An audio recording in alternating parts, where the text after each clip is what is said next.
Hi అండి, welcome to GS రుచులు. ఎలా ఉన్నారు? బాగున్నారా అందరూ? నేను కూడా బాగున్నానండి. మీరు అందరూ బాగుండాలని మనస్ఫూర్తిగా కోరుకుంటున్నాను.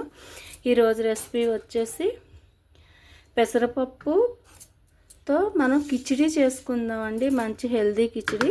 గ్లాస్ బియ్యం తీసుకున్నాను, అర గ్లాసు పెసరపప్పు కొలిసి ఇందులో పోసుకున్నాను. ఇది మనం ప్రాసెస్లోకి వెళ్ళిపోదాం. ముందుగా పెసరపప్పు వేగించుకోవాలండి. అలాగే దీనిలోకి వెజిటబుల్స్ మీకు ఏముంటే వేసుకోవచ్చండి. ఉల్లిపాయ, పచ్చిమిర్చి, టమాటా, క్యాప్సికమ్, క్యారెట్, అల్లం వెల్లుల్లి పేస్టు, కరివేపాకు, కొత్తిమీర, ఒక ఆలు వేస్తున్నాను. మనం బీన్స్, బీట్రూట్ ఏమన్నా వేసుకోవచ్చండి. ఇప్పుడు ప్రాసెస్లోకి వెళ్ళిపోదాం. కళాయి వేడెక్కిందండి. పెసరపప్పు వేగిస్తున్నాను. ఇందులో నెయ్యి కానీ ఆయిల్ కానీ వేయలేదండి. ఉట్టి మూకుట్లో వేపిస్తున్నాను. దోరగా వేగించుకుంటే బాగుంటుంది, కమ్మగా ఉంటుంది.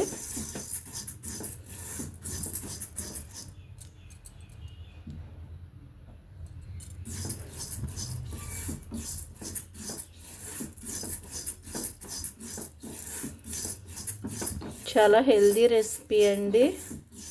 పెసరపప్పు మంచి ప్రోటీన్ కదా. అన్ని వెజిటబుల్స్ వేసుకుంటున్నాము. దీనిలో ఆయిల్ కూడా వేయట్లేదండి. 2 స్పూన్లు నెయ్యి వేసుకుని చేసుకుంటున్నాం.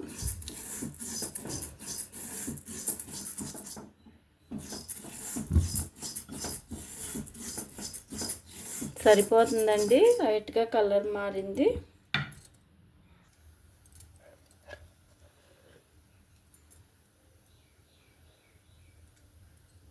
పెద్ద స్పూన్తో 1 స్పూన్ వేస్తున్నానండి. చిన్న స్పూన్ అయితే 2 స్పూన్లు వేసుకోండి.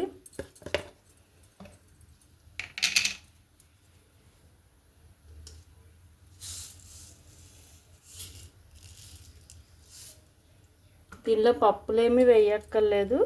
చిటికెడు ఆవాలు, 1 స్పూన్ జీలకర్ర వేస్తున్నాను.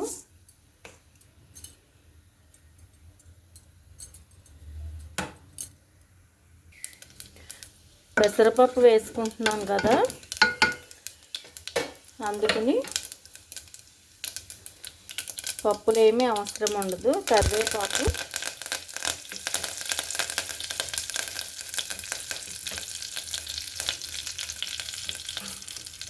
ఉల్లిపాయ,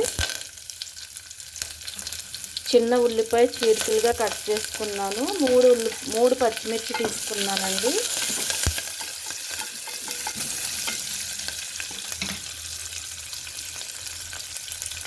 ఇప్పుడు వెజిటబుల్స్ అన్నీ వేసేసుకుందాం.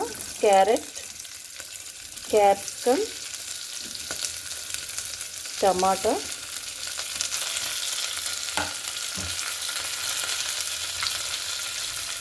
ఆలు,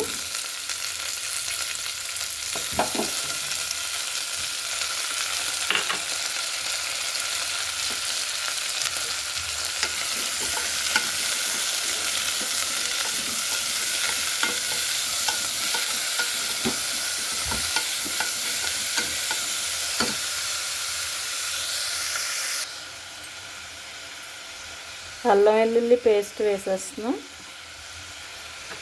ఇవన్నీ పచ్చివాసన పోయే వరకు వేగించుకోవాలి.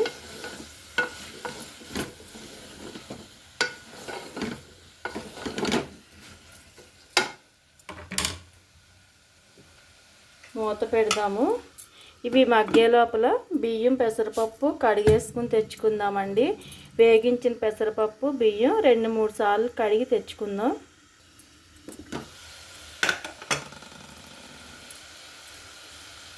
ఒక అర స్పూన్ సాల్ట్, కొద్దిగా పసుపు, ఒక అర స్పూన్ కారం.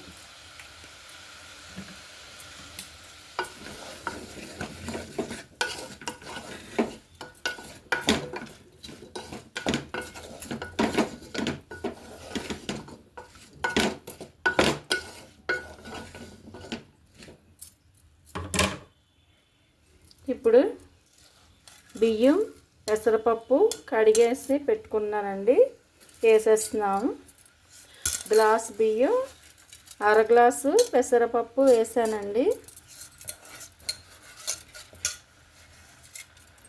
పెసరపప్పు మీ ఇంట్రెస్ట్ని బట్టి వేసుకోవచ్చు. ఒకవేళ తక్కువ తినాలి అనుకుంటే పావు గ్లాస్ వేసుకోండి, కానీ అర గ్లాస్ వేసుకుంటేనే టేస్ట్ బాగుంటుందండి.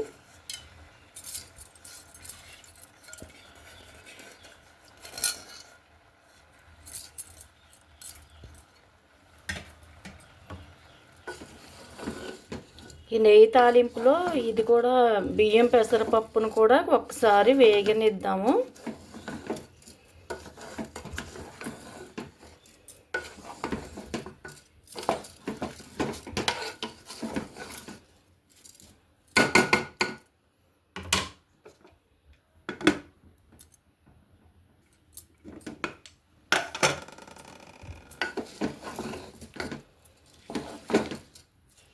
ఇప్పుడు వాటర్ పోసేద్దామండి.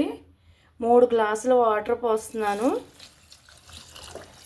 మనం గ్లాసు బియ్యం, అర గ్లాసు పెసరపప్పు పోసుకున్నాం కదా, అందుకని 3 గ్లాసులు, అవి గ్లాసున్నర అయినాయి కాబట్టి 3 గ్లాసులు వాటర్ పోసాను. మరి మెత్తగా కొంచెం జ్యూసీగా ఉండాలి అనుకుంటే ఇంకొక అర గ్లాసు ఎక్కువ పోసుకోండి, సరిపోతుంది. ఇప్పుడు మూత పెట్టేద్దాం.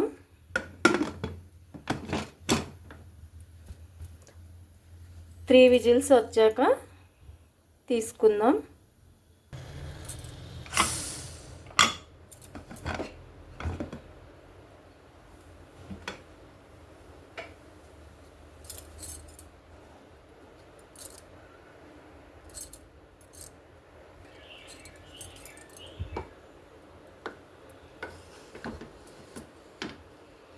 అడుగు నుంచి ఒకసారి మొత్తం కలుపుకోవాలండి.